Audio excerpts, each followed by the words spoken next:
قلم کا سفر کے ناظرین السلام علیکم۔ آج ہم اردو ادب کے ایک ایسے لازوال ناول کا ذکر کرنے جا رہے ہیں جو اپنے دور کی تلخ حقیقتوں اور ایک نئے ملک کے ابتدائی سماجی بحرانوں کا آئینہ دار ہے۔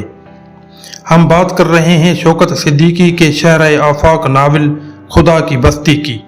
یہ صرف ایک فکشن نہیں بلکہ انسانیت کے زوال، امید کی کرنوں کے بجھنے اور بے بسی کی ایک ایسی کینوس پر بنی تصویر ہے جہاں انسانوں کو خدا کی بستی میں ہی استحصال کا سامنا کرنا پڑتا ہے۔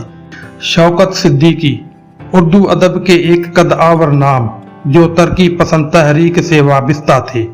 انہوں نے اپنی زندگی میں صحافت اور ادب دونوں میدانوں میں گراں قدر خدمات انجام دی۔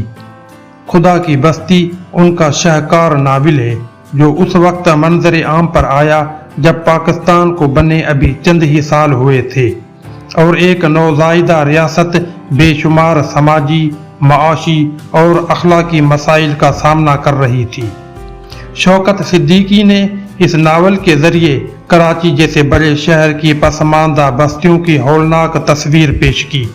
یہ ناول دراصل ان مسائل کا احاطہ کرتا ہے جو تقسیم ہند کے بعد پیدا ہوئے، جہاں غربت، جہالت اور لاقانونیت نے انسانی اقدار کو پامال کر دیا تھا۔ ناول خدا کی بستی ایک مفلوق الحال خاندان کے گرد گھومتا ہے جس کے مرکزی کردار نوشا اور اس کی بہن سلطانہ ہے۔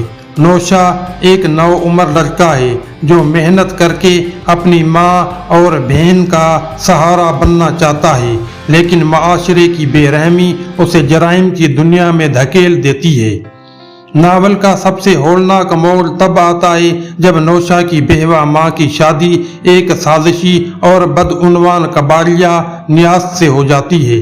نیاز اپنی مکروہ چالوں سے نوشا کی ماں کی زندگی کا بیمہ کروا کر ڈاکٹر موٹو جیسے کردار کے ذریعے اسے زہر دلوا دیتا ہے تاکہ انشورنس کی رقم ہتھیا سکے۔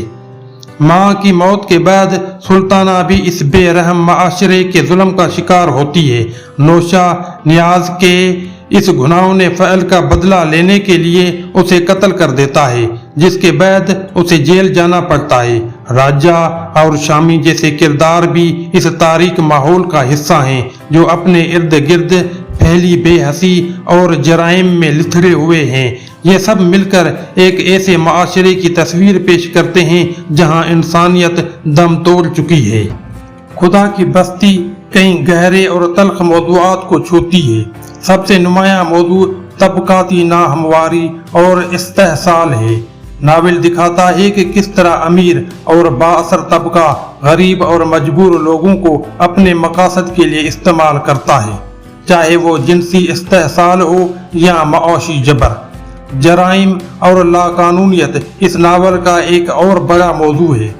شوکت صدیقی نے بڑے بے پاک انداز میں دکھایا کہ غربت، بے روزگاری اور سماجی ناانصافی کس طرح نوجوانوں کو جرائم کی دلدل میں دھکیل دیتی ہے۔ نوشا کا کردار اسی حقیقت کی عکاسی کرتا ہے۔ ناول میں اخلاقی زوال اور انسانی اقدار کی پامالی کو بھی نمایاں کیا گیا ہے۔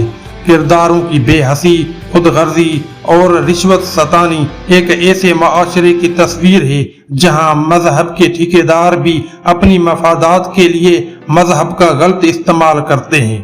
یہ خدا کی بستی نام کا طنز ہے جہاں خدا کے بندے ہی ایک دوسرے پر ظلم کرتے ہیں۔ یہ ناول حقیقت پسندی کی عمدہ مثال ہے۔ شوکت صدیقی نے معاشرے کو ظالم اور مظلوم کے حوالے سے دیکھا ہے جہاں خیر اور شر کے کیمپ واضح نظر آتے ہیں۔ خدا کی بستی شوکت صدیقی کی شہرت کا باعث بنا۔ یہ ناول 1960 میں آدم جی ادبی انعام سے نوازا گیا اور اس کے اب تک 50 سے زائد ایڈیشنز شائع ہو چکے ہیں۔ اس کی مقبولیت کا اندازہ اس بات سے بھی لگایا جا سکتا ہے کہ اسے 26 عالمی زبانوں میں ترجمہ کیا گیا ہے۔ اس ناول کو پاکستان ٹیلی ویژن پر 5 مرتبہ ڈرامائی شکل دی گئی اور یہ اپنے دور کا مقبول ترین ٹی وی سیریل بنا جس نے سڑکوں کو سنسان کر دیا اور لوگوں کو ٹی وی کے گرد جمع کر دیا۔ راجہ، نوشا، سلطانہ اور نیاز قبالیہ جیسے کردار اردو ادب کے زندہ جاوید کردار بن گئے۔ آج بھی کئی دہائیوں بعد بھی خدا کی بستی کی اہمیت برقرار ہے۔ اس میں پیش کیے گئے مسائل، طبقاتی نظام، جرائم، کرپشن اور معاشرتی جبر آج بھی ہمارے معاشرے میں موجود ہے۔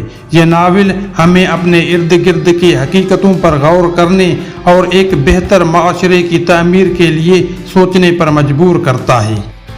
اگر آپ پاکستان کے ابتدائی سماجی منظرنامے، انسانی جدوجہد اور حقیقت پسندی پر مبنی ایک گہری داستان پڑھنا چاہتے ہیں تو خدا کی بستی آپ کے لیے ایک اچھا آپشن ہے۔ یہ ناول آپ کے ذہن پر گہرے نقوش چھوڑے گا۔ ہمیں امید ہے کہ یہ ویڈیو آپ کو پسند آئی ہوگی۔